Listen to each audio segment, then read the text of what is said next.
I'm Maya Anderson, and at 36, I was a senior software engineer, a single mom, and the financial lifeline keeping my parents' house from foreclosure. But none of that made me worthy in their eyes. Not when compared to my older sister Brooke, the golden child. I thought I could finally earn their love by helping them. I was wrong. One Tuesday afternoon, I came home early and walked into a nightmare. My 7-year-old daughter was trembling at the sink, being yelled at like I once was. And in that moment, I saw the cycle repeating. Only this time, I was going to break it. With one decision, I ended decades of emotional abuse and took back my power. Before I share the full story, let me know where you're watching from. And if you've ever been the one holding your family together while they tore you down, hit that like button. This might be the story you didn't know you needed to hear. Growing up in the Dawson household meant one thing. Brooke came first. My sister, now 37, was always the golden child. Her accomplishments celebrated, her failures excused. I still remember my 10th birthday when my parents gave me a used coloring book, while they'd bought Brooke a brand new tablet just 2 weeks earlier for no special occasion. We have to be practical with money, my mother Sarah would say, though that practicality never seemed to apply to my sister. Our family home, a sprawling colonial in a quiet Pacific Northwest town, held countless memories, most of them painful for me. My father, Robert, a retired engineer with a booming voice, never missed an opportunity to compare us. "Why can't you be more like your sister?" became the soundtrack of my childhood. My mother, a former teacher's aide, would silently nod in agreement. Despite the constant comparisons, I excelled academically. When both Brooke and I applied to colleges, she got into a local state school, while I received a scholarship to a prestigious tech university. My parents attended her orientation, but claimed they were too busy for mine. I made the journey alone, carrying a single suitcase and a fierce determination to prove my worth.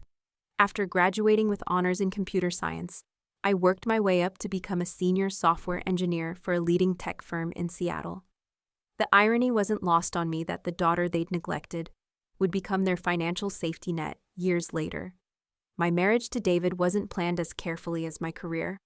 We met at a coding conference, fell in love quickly, and married within a year.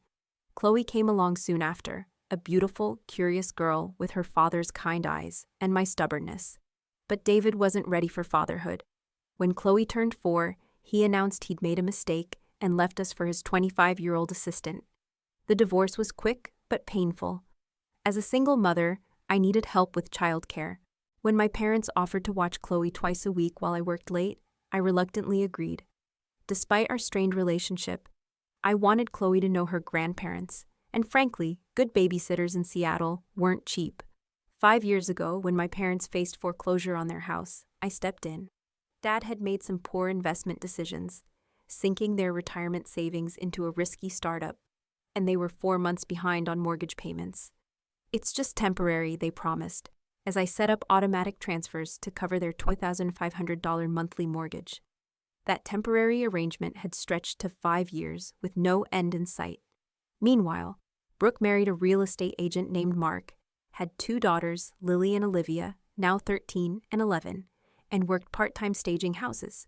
She contributed nothing to our parents' expenses, despite living just 20 minutes away. Her daughters were treated like royalty by our parents, given gifts on random Tuesdays, and taken on weekend trips to amusement parks. I'd noticed small things over the past few months that troubled me. Chloe coming home from my parents' house, unusually quiet, or mentioning that Grandma had called her clumsy when she spilled juice. Once Chloe asked why Grandpa called her not as quick as her cousins. I'd addressed these comments with my parents, who dismissed them as just jokes, or claimed Chloe misunderstood. Wanting to believe them, I'd accepted their explanations while making mental notes to be more attentive. My financial support of my parents wasn't common knowledge. Not even Brooke knew. I'd kept it private, partly from embarrassment that I was still seeking their approval through my checkbook, and partly because I knew my sister would feel entitled to similar help. In my heart, I hoped that by helping them financially, they would finally see my worth and treat Chloe with the same affection they showed their other grandchildren. Looking back, I realized I was perpetuating the same dynamic I'd grown up with, trying to earn love that should have been freely given. I was teaching Chloe the same toxic lesson. that love is conditional upon performance and financial contribution. Tuesday afternoon would change everything, though I didn't know it as I pulled into my parents' driveway 2 hours earlier than expected. The meeting with my last client ended early that Tuesday, so I decided to surprise Chloe by picking her up ahead of schedule. As I pulled into my parents' circular driveway, I noticed Brooke's black SUV parked haphazardly near the garage. She must have dropped by unexpectedly, too. My parents lived in a charming colonial-style house in a quiet neighborhood, a home they'd owned for 35 years and nearly lost before I stepped in. I didn't immediately announce my arrival, planning to surprise Chloe with the extra time we'd have together. The front door was unlocked, typical for my parents despite my frequent warnings about security. As I stepped into the foyer, I heard the clinking of dishes from the kitchen, followed by my father's booming voice. "No, no, no, you're doing it all wrong," his words bounced off the walls. "Wash the dishes well, you useless girl. Can't you do anything right?" My feet froze to the floor. I'd heard my father angry before, but never directed at Chloe with such venom. "Robert, lower your voice," my mother said half-heartedly. "The neighbors will hear." Not, "Don't stop yelling at Chloe." Not, "Don't speak to her that way." Just concern about the neighbors. I moved silently toward the kitchen doorway, my heart pounding against my ribs. The scene that unfolded before me was worse than I imagined. Chloe stood on a wobbly step stool at the sink, her small frame barely tall enough to reach the faucet. Her curly brown hair was pulled back in a messy ponytail, and her pink t-shirt was soaked with dishwater. Her tiny hands, red from the hot water, trembled as she tried to scrub a large pot. My father loomed over her, his face flushed with anger. My mother stood by the refrigerator, arms crossed, looking more annoyed than concerned. At the kitchen table sat Brooke, scrolling through her phone with disinterest, while her daughters, Lily and Olivia, giggled as they played a game on a tablet. "She's so stupid," Lily whispered to Olivia, loudly enough for Chloe to hear. "She can't even wash dishes right," Olivia snickered. "That's because her dad didn't want her. Mom says that's why he left." My blood turned to ice. Had Brooke been spreading such vicious lies about Chloe's father? Chloe's bottom lip quivered as she struggled with the pot, which was clearly too heavy for her 7-year-old arms. A single tear rolled down her cheek, which she quickly wiped away with her wet sleeve. "Grandpa, it's really heavy," Chloe whispered, her voice so small I barely heard it. "Life is heavy," my father snapped. "Your cousins knew how to wash dishes properly when they were your age, but you're just like your mother, always making excuses." My mother sighed dramatically. "Robert, just let me do it. She's obviously not capable." "No," my father insisted. "She needs to learn responsibility. Not everything in life comes easy like it does for her mother. Maya thinks money solves everything." The irony of his statement wasn't lost on me. The man whose mortgage I paid monthly was lecturing my daughter about responsibility and criticizing me for using money to solve problems. A dish slipped from Chloe's soapy fingers and clattered in the sink, though fortunately it didn't break. My father slammed his hand on the counter, making Chloe jump and cower. "For God's sake, can't you do anything right? This is why your cousins are always ahead of you." In that moment, I saw myself at 7 years old, trying desperately to please my father, always falling short, always compared unfavorably to Brooke. It was history repeating itself, the same toxic pattern extending to the next generation. Chloe's shoulders hunched forward in a posture of defeat I recognized all too well. "Mom says Maya spoils her," Lily announced loudly, looking up from the tablet. "That's why she's so useless." Brooke finally glanced up from her phone. "Lily, that's enough." But there was no real reprimand in her tone, and she immediately returned to scrolling. As Chloe struggled to lift the pot to rinse it, more water splashed onto her clothes. My father threw his hands up in exasperation. "Useless, absolutely useless," he shouted. "You're getting water everywhere. Your cousins never made such a mess." That was the moment something inside me snapped. A memory flashed before my eyes. Me at 7, dropping a glass of milk at dinner. My father's face contorted with the same rage, the same cutting words. I had promised myself that Chloe would never know that feeling of worthlessness. Yet here she was, experiencing the same trauma. In that horrible moment, I realized this wasn't an isolated incident. The small comments Chloe had reported, the the changes in her behavior after visits with my parents. They weren't misunderstandings or exaggerations. This was a pattern, one that had likely been happening for months, while I was working to pay for the very roof under which my daughter was being emotionally abused. I watched as Chloe's small shoulders began to shake with silent sobs, trying so hard not to cry openly and give my father another reason to berate her. That was the final straw. "Take your hands off that pot right now, Chloe." My voice cut through the kitchen like a knife, startling everyone. 5 heads whipped around toward me, expressions ranging from shock to guilt to, in my father's case, defiance. "Maya," my mother exclaimed. "We weren't expecting you for another 2 hours." Chloe's face crumpled with relief as she spotted me. "Mommy!" She jumped down from the stool and ran to me, wrapping her wet arms around my legs. I could feel her tiny body trembling against me. "What exactly is going on here?" I asked, my voice dangerously calm as I placed a protective hand on Chloe's head. My father recovered quickly, his expression shifting from surprise to defensive anger. "Teaching your daughter some responsibility, since you clearly haven't bothered. By calling her useless? By forcing her to wash dishes she can barely lift?" The control I was maintaining over my voice was tenuous at best. "She needs to learn," my mother interjected.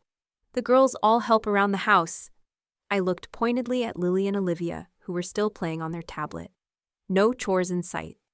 "Really, all the girls?" Brooke finally put her phone down. "Don't start, Maya."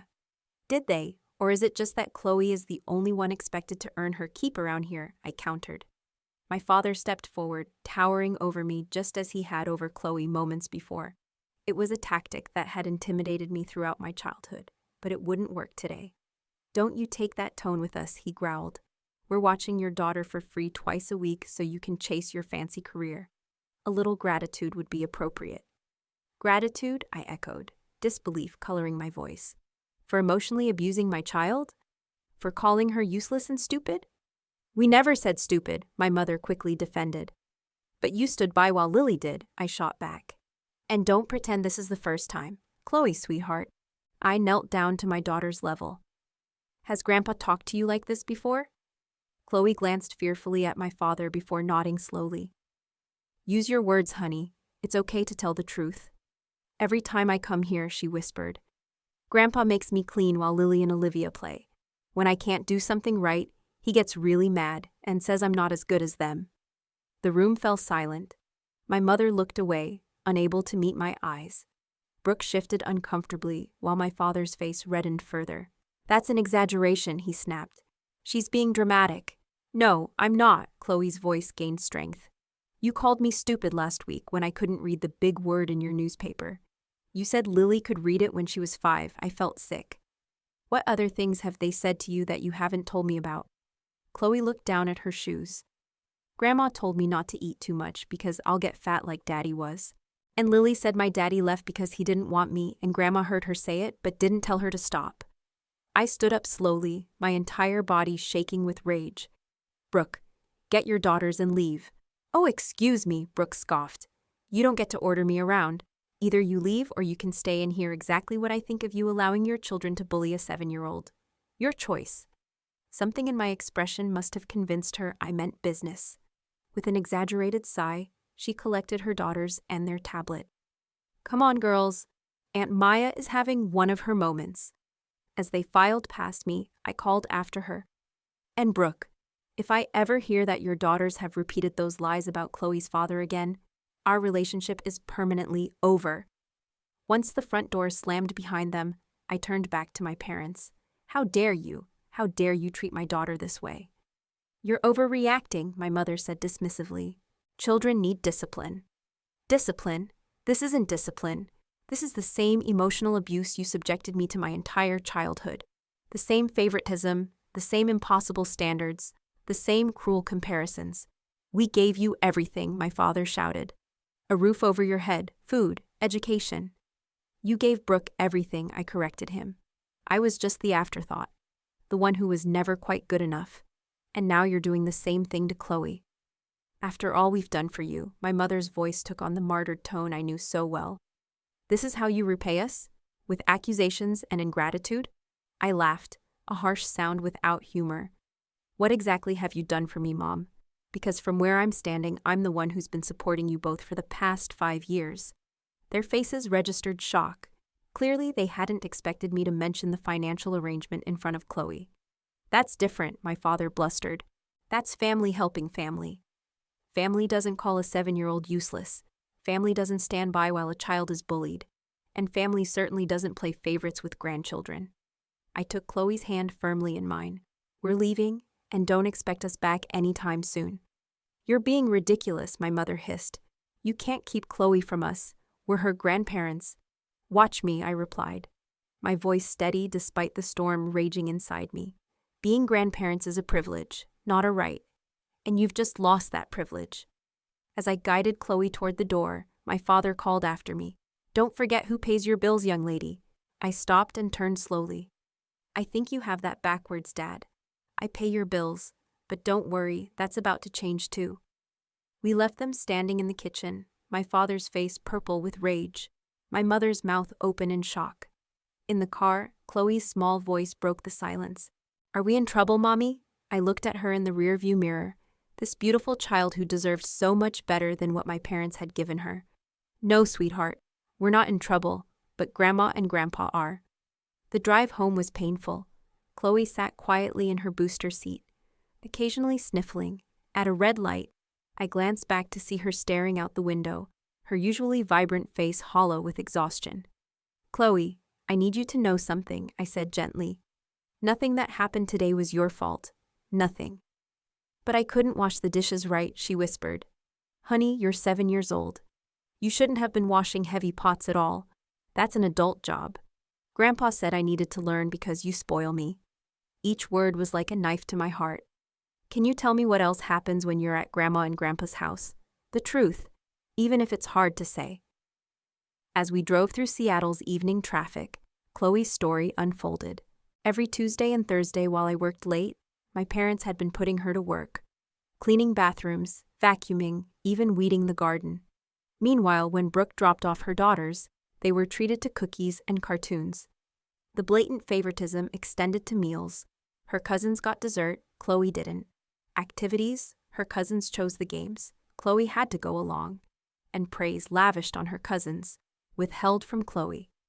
Why didn't you tell me, sweetheart? I asked, though I already knew the answer. Grandpa said you had important work and shouldn't be bothered with silly things, and that you'd be disappointed in me if you knew I couldn't do chores like Lily and Olivia.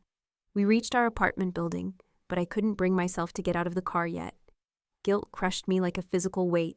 How had I missed this? How had I allowed history to repeat itself? Chloe, listen to me. I turned fully around to face her. I am never, ever disappointed in you.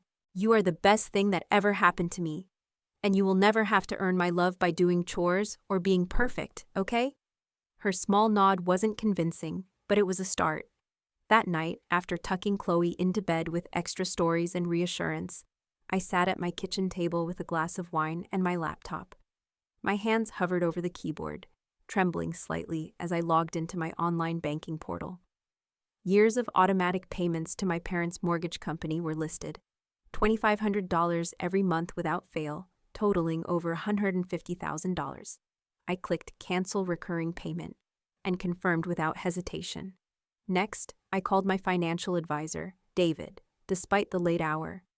Maya, everything okay? He answered, concern evident in his voice. I need to make some changes to my portfolio, I explained, my voice steadier than I expected. The money that was going to my parents' mortgage, I want it redirected to Chloe's college fund. That's a significant sum. Are you sure about this change? Absolutely certain. Absolutely certain, I replied. And David, I'd also like to look into setting up a trust for Chloe that my parents cannot access under any circumstances. After finishing with David, I turned off my phone, knowing the calls would start soon. Sure enough, when I checked my messages the next morning, there were 7 missed calls from my parents and a dozen text messages ranging from confused to angry. Payment declined. Call us immediately. What game are you playing, Maya? Your mother is beside herself with worry. Call us now. I deleted them all without responding. At work the next day, I could barely focus. During my lunch break, I called my friend Sarah, the only person who truly understood my complicated family dynamics. You did the right thing, she reassured me after I recounted the previous day's events. Your parents were emotionally abusing Chloe, just like they did to you. But cutting them off financially feels so drastic. What's drastic is a grown man calling his 7-year-old granddaughter useless, Sarah pointed out. What's drastic is making a child do chores that adults should be handling. What's drastic is continuing the same toxic patterns with Chloe that damaged you.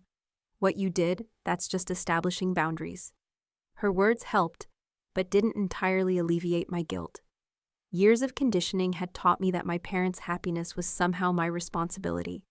That evening, Brooke unleashed a barrage of text messages. Mom and Dad told me what you did. How could you be so selfish? They're your parents. You can't just cut them off because of one little incident. Chloe needs to toughen up. The real world isn't going to cuddle her like you do. I waited until Chloe was asleep before responding with a single message. My financial arrangements with Mom and Dad are none of your business. And if you ever allow your daughters to bully Chloe again, you'll be cut off too. Not financially, but completely from our lives. She didn't respond. 3 days after the incident, the bank called to inform me that my father had attempted to access my personal accounts, claiming he had authorization. He didn't, of course, and the attempt was flagged as suspicious activity. I immediately changed all my passwords and security questions. The picture becoming clearer was disturbing.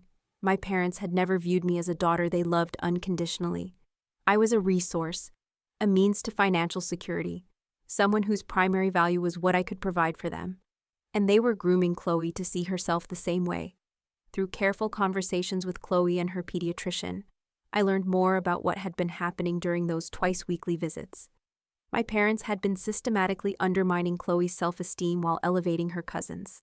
They'd told her repeatedly that she wasn't as smart, as pretty, or as capable as Lily and Olivia. They'd made her feel that she had to earn love through service and perfection. The same toxic message I'd received throughout my childhood. The most painful revelation came when I discovered that my parents had never actually saved for retirement. Despite decades of adequate income, they'd spent everything they earned, assuming first that Brooke would support them until she married a man with modest means, and then turning to me as their financial safety net. The mortgage payments weren't a temporary situation. They were the beginning of what they expected to be lifelong support. I had been manipulated, just as they were now attempting to manipulate Chloe, but the cycle would end with me.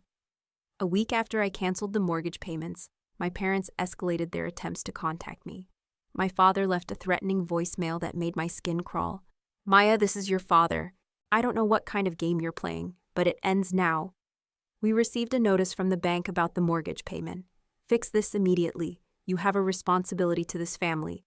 Don't forget who raised you and put a roof over your head for 18 years.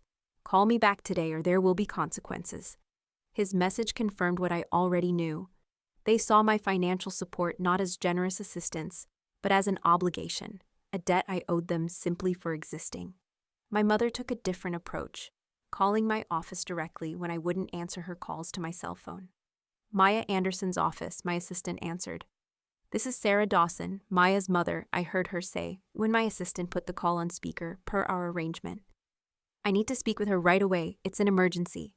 I nodded to my assistant, who put the call through. "Mom, what's the emergency?" I asked, my voice professionally neutral. "My blood pressure is through the roof because of your stunt with the mortgage payment," she hissed. "The doctor says this stress could give me a heart attack. Is that what you want?" "What I want is for you to respect my boundaries and treat my daughter with kindness," I replied evenly. "And medical emergencies should be directed to 911, not my office. Please don't call me at work again." I hung up before she could respond. That afternoon, I met with a therapist recommended by Chloe's pediatrician, Dr. Evelyn Reed. Dr. Reed specialized in family trauma and boundary setting. "What you're describing is a classic pattern of generational emotional abuse," she explained after I shared our situation. "Your parents treated you as the scapegoat child while your sister was the golden child. Now they're extending that dynamic to the next generation." "But am I overreacting by cutting them off financially?" I asked, the guilt still nagging at me. "Maya, imagine if a stranger treated Chloe the way your father did. Would you continue paying that stranger's bills?" Put that way, the answer was obvious. No, of course not.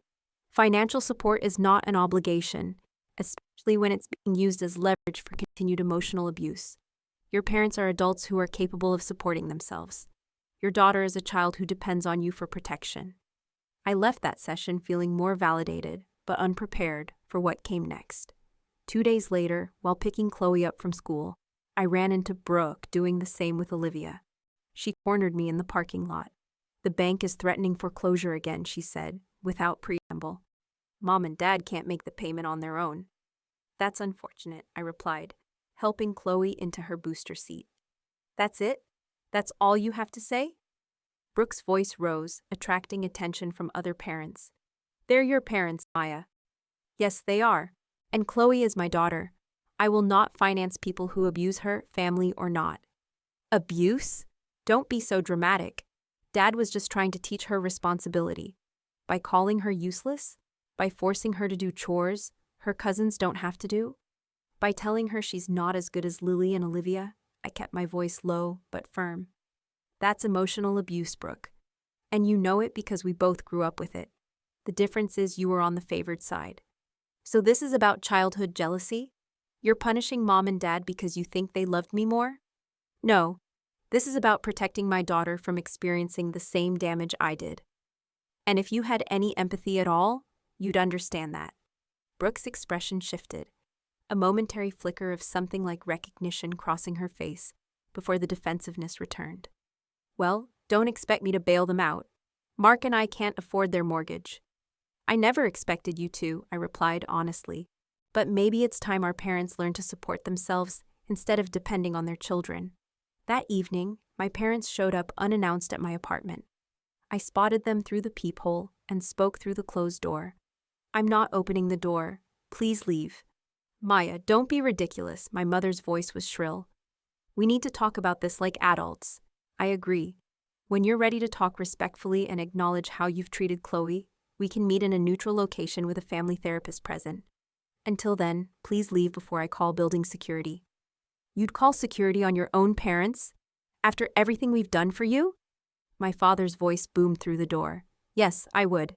And I think we have very different recollections of what you've done for me versus what I've done for you." They eventually left, but not before my father shouted, "This isn't over, Maya." He was right about that, at least. The next day, I received a call from my Aunt Carol, my mother's sister, who lived in California. We weren't close, but she'd always been kind to me. "Maya, honey, I'm hearing some concerning things from your mother," she began. "She says you've cut them off completely because of some misunderstanding with Chloe." I sighed, realizing my parents were now attempting to recruit extended family as flying monkeys. "It wasn't a misunderstanding, Aunt Carol.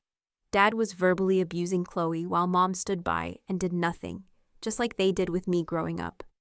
There was a pause before Carol responded. "You know, I saw how they treated you compared to Brooke. I should have said something back then, but your mother and I, well, we've never had an easy relationship. I didn't feel it was my place." Her admission surprised me. "You noticed?" "Of course I noticed. It was hard to miss, but whenever I brought it up, your mother would get defensive and cut me off for months. Eventually, I stopped trying." She paused again. "I'm sorry, Maya. I should have been braver." Her validation meant more than she could know. "Thank you for saying that. For what it's worth, I think you're doing the right thing by protecting Chloe. And between us, your parents have always been financially irresponsible. Your grandfather left them a significant inheritance that should have set them up for life, but they went through it in less than 5 years." This was news to me. I had no idea. They've always expected others to bail them out. First your grandfather, then you. It's not right, and it's not your responsibility. After speaking with Aunt Carol, I felt stronger in my resolve. The conversation also helped me understand that my parents' behavior was part of a larger pattern that predated even my birth. 2 weeks after I'd canceled the mortgage payments, my parents received their first formal notice of foreclosure proceedings. As expected, they blamed me entirely, sending a group email to the entire extended family detailing how I had abandoned them in their time of need because of a minor disciplinary incident with Chloe. The email backfired spectacularly. Several family members who had witnessed my parents' treatment of me over the years replied with their own observations, defending my decision. Others reached out to me privately, offering support. The family narrative was shifting, and my parents were losing control of it. Meanwhile, Chloe had started seeing a child psychologist who specialized in emotional abuse, Dr. Ben Carter. After just 3 sessions, Dr. Carter requested a meeting with me. Chloe is exhibiting signs of anxiety and low self-esteem consistent with emotional mistreatment, she explained gently. The good news is that you've intervened early, and with consistent positive reinforcement and absence of the negative influences, children her age are remarkably resilient. So she'll be okay, I asked, the knot of worry in my chest loosening slightly. With time and the right support, yes, but I strongly recommend continuing to limit contact with her grandparents until significant changes occur in their behavior. I nodded, more certain than ever that I'd made the right decision. After a month of limited contact, my parents' financial situation reached a crisis point.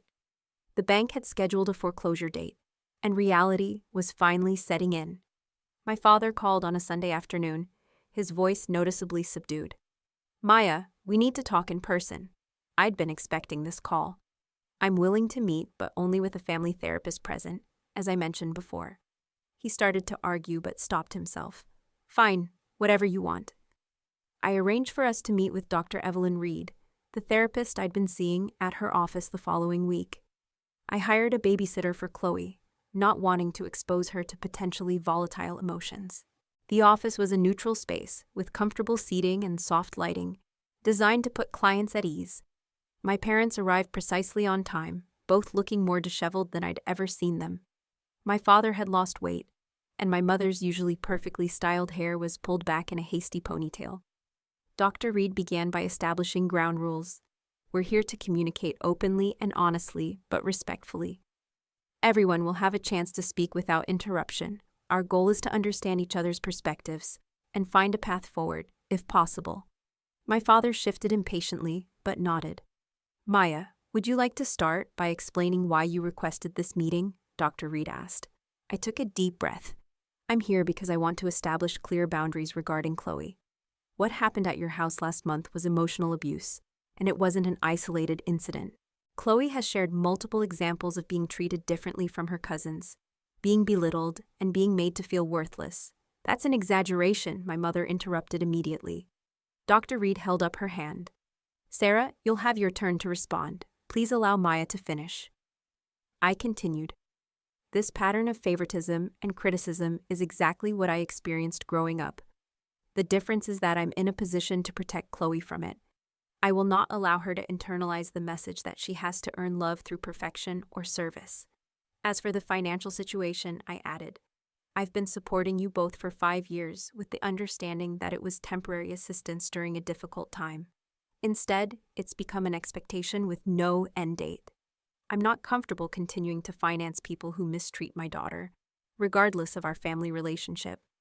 When I finished, my father could barely contain himself. As soon as Dr. Reed nodded to him, he leaned forward aggressively. "This is ridiculous. We've done nothing but love and care for Chloe. Yes, I was teaching her responsibility, something you clearly haven't done. As for the money, that was your choice.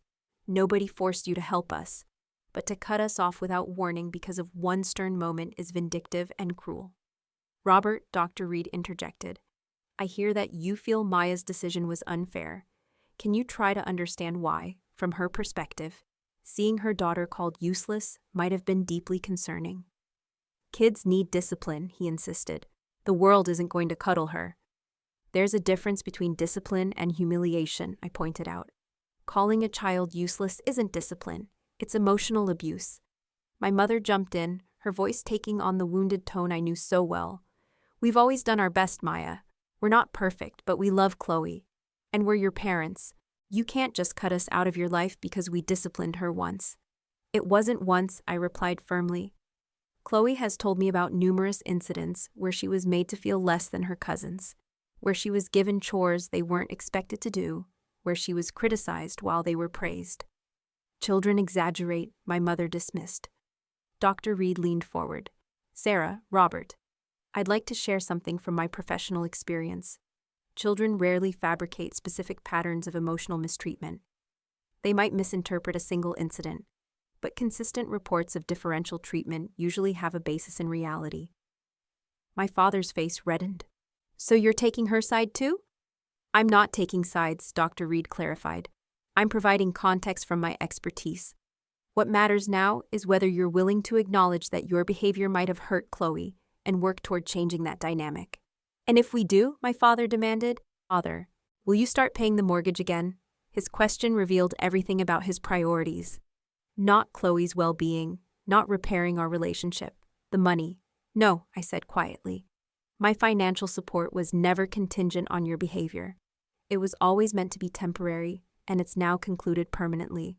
What I'm offering is the possibility of a relationship with Chloe moving forward, but only if significant changes occur. You can't keep her from us, my mother insisted. We're her grandparents. Actually, she can, Dr. Reed interjected. Legally and ethically, Maya has every right to determine who has access to her child, especially if she believes that access is harmful. The meeting continued for another hour, cycling through the same points. My parents alternated between denial, minimizing, and occasionally, when they remembered the potential consequences, reluctant acknowledgement that perhaps they had been a bit harsh with Chloe. By the end, we had established some basic parameters. If my parents wanted to see Chloe again, they would need to 1. Attend therapy sessions to address their behaviors and understand appropriate interactions with children. 2. Acknowledge the favoritism and commit to treating all grandchildren equally. 3. Respect my parenting decisions without undermining them. We'd start with brief supervised visits, only after showing progress in therapy. My father balked at the therapy requirement, but my mother surprisingly agreed. If that's what it takes to see Chloe, we'll do it. As for their financial situation, I made it clear that while I wouldn't resume mortgage payments, I was willing to connect them with a financial advisor who could help them develop a plan for their retirement, including possibly selling their house and downsizing to something more affordable. We can't sell the house, my father protested. It's our home. It's a house you can't afford, I pointed out gently, and it's not worth losing your relationship with Chloe. 2 weeks after our session, my parents received their formal foreclosure notice. Reality finally sank in. They called to inform me they were putting the house on the market and had found a smaller condo nearby that fit their budget. I expressed my support for their decision without offering financial assistance. Meanwhile, Chloe continued her sessions with Dr. Carter. As weeks passed without the toxic influence of my parents, I noticed significant changes in her. She laughed more freely, tried new things without fear of failure, and stopped apologizing constantly for minor mistakes. Her teacher commented on her increased participation in class and growing confidence. One evening, as I tucked her into bed, Chloe asked, "Mommy, are Grandma and Grandpa mad at me because I told you what happened?" "No, sweetheart," I assured her. "They're not mad at you. They're learning that the way they spoke to you wasn't kind or fair. And until they learn to be kind, we're taking a break from seeing them." "Like a timeout?" she asked, her innocent analogy striking me with its accuracy. "Yes, exactly like a timeout. Adults need those sometimes too." 3 months after our initial therapy session, my parents had attended 6 sessions of their own and requested another joint session. Dr. Reed reported that while they had initially been resistant, they were beginning to recognize their patterns, particularly my mother. During our joint session, my mother surprised me by addressing Chloe's treatment directly. I saw how Robert spoke to Chloe, and I did nothing. I saw how differently we treated her compared to Lily and Olivia, and I justified it. "I'm beginning to understand that we were repeating with Chloe what we did with you, and I'm truly sorry, Maya." My father, less emotionally articulate but making an effort, added, "I was wrong to call Chloe useless. No child should hear that. I'm trying to do better." Their acknowledgement wasn't perfect, but it was progress. We agreed to a short, supervised visit in a neutral location, a park near my apartment. The visit was awkward but civil. My parents brought Chloe a book rather than candy or toys, showing they'd listened to my parenting preferences. My father maintained a respectful distance, speaking to Chloe only when she initiated conversation. My mother made a visible effort to avoid criticizing or correcting Chloe's behavior. As we were leaving, Chloe surprised everyone by giving my mother a quick hug. "Bye, Grandma. I like the book." My mother's eyes filled with tears. I'm glad, Chloe. I hope we can read it together sometime. The road to healing would be long and would likely have setbacks. Patterns established over decades don't disappear overnight. But that small moment in the park gave me hope that perhaps, with boundaries firmly in place, some form of healthy relationship might be possible. My parents sold their house the following month, paying off the mortgage and purchasing a modest condo with the remaining equity. My father found part-time work as a tour guide at a local historical site, and my mother increased her hours at the library. They were adjusting to living within their means for the first time in decades. Brooke surprisingly reached out to me after my parents moved. I didn't realize how much they depended on you financially, she admitted over coffee. And I've been thinking about how they treated us differently growing up. I always saw it as me being the favorite, but now I wonder if it was actually fair to either of us. What do you mean? I asked. You were held to impossible standards and criticized constantly, but I was never expected to accomplish anything on my own. They didn't prepare me for real life at all, she hesitated. And I'm worried I'm doing the same thing with my girls. It was the most insightful thing I'd ever heard Brooke say. There's still time to change that pattern, I told her.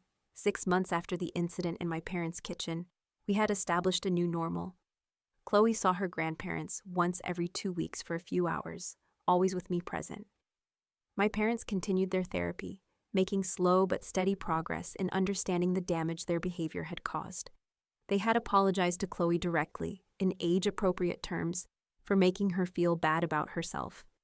The most significant moment came when Chloe dropped her ice cream cone during one visit. She froze, her eyes darting fearfully to my father, clearly expecting anger or criticism. Instead, he said calmly, "That happens sometimes. Let's get you another one." Later, he told me privately. I saw the fear in her eyes. She was afraid of me. I never want to see that look again. It wasn't a perfect ending. Real life rarely provides those. But it was a beginning of something healthier. The cycle of favoritism and emotional abuse that had damaged me was being broken. Not just for Chloe, but potentially for Lily and Olivia too. As Brooke began to recognize the harmful patterns in her own parenting, Chloe was flourishing. My parents were becoming more self-sufficient, and I was learning that establishing boundaries wasn't selfish. It was necessary for healing. The financial umbilical cord had been cut, allowing more authentic relationships to develop in its place.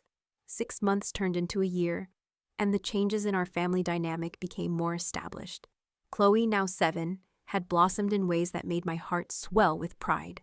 No longer walking on eggshells or apologizing for existing, she had developed a confidence that showed in everything from her schoolwork to her friendships. Miss Anderson, her teacher, told me during a parent-teacher conference, "Chloe has become one of our most enthusiastic participants in class.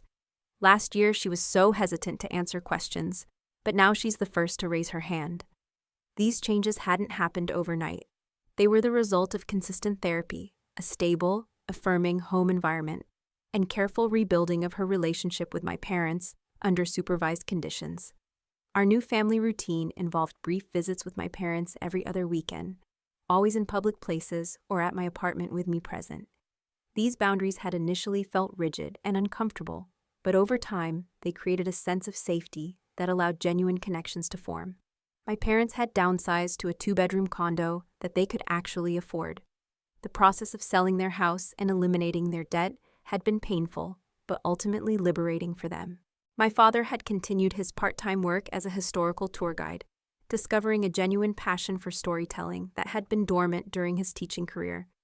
My mother had joined a book club at the library where she worked, developing friendships outside the family for perhaps the first time in her life. They were learning to live within their means, and more importantly, they were learning that relationships couldn't be bought or maintained through financial dependence. It was a difficult lesson at their age, but one that had ultimately strengthened our family.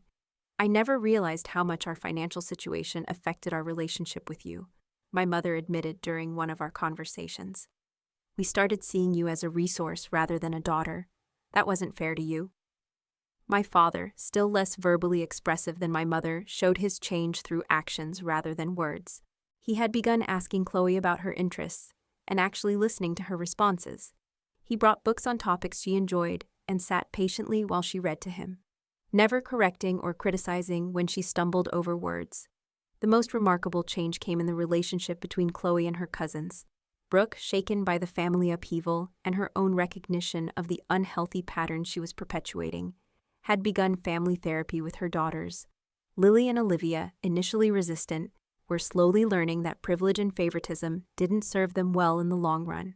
During a carefully planned playdate at a neutral location, I watched in amazement as Lily helped Chloe with a difficult puzzle rather than mocking her efforts. When Olivia attempted to revert to their old dynamic, making a cutting remark about Chloe's shoes, Brooke intervened immediately.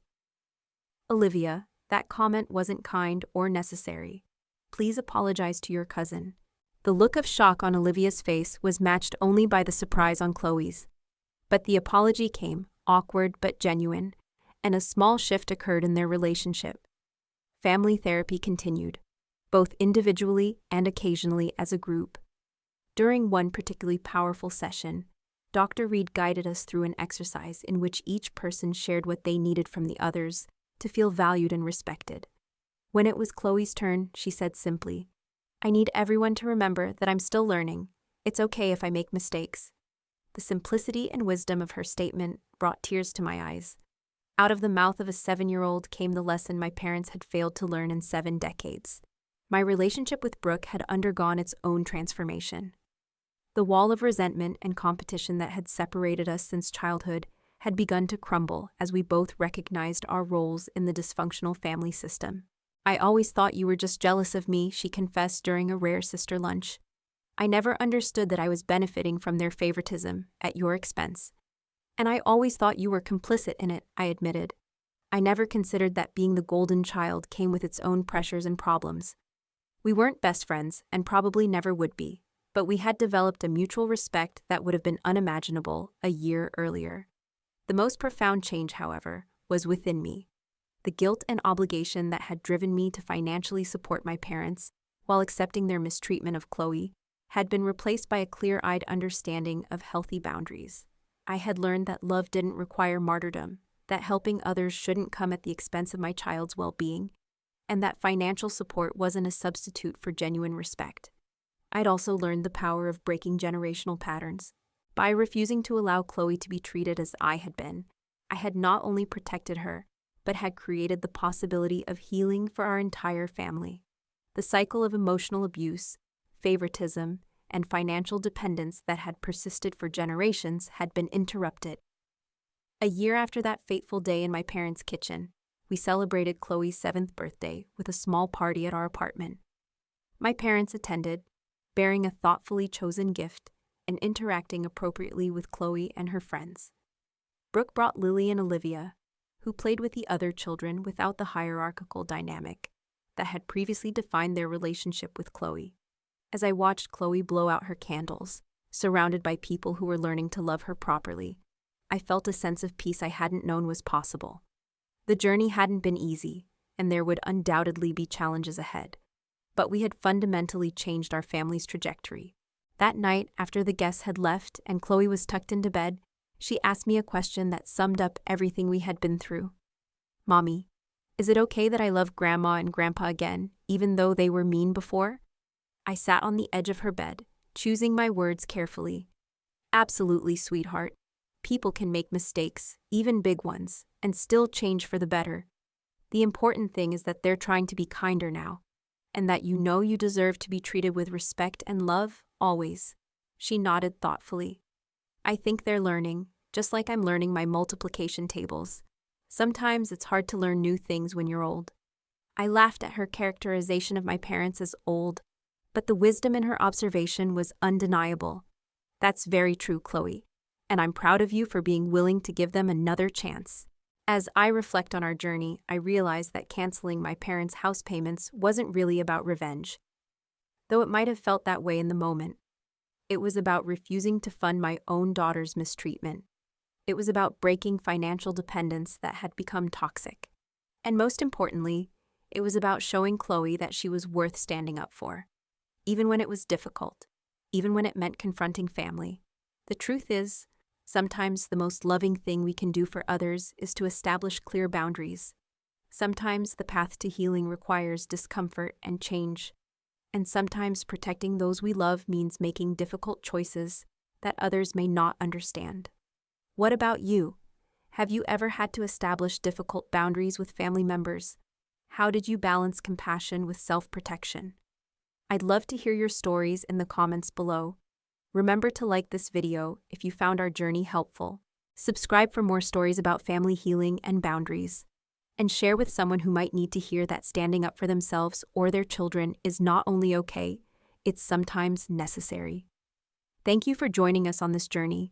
Remember, breaking generational patterns isn't easy, but the freedom it brings to future generations makes every difficult conversation, every uncomfortable confrontation, and every painful realization worthwhile. Be well and be brave.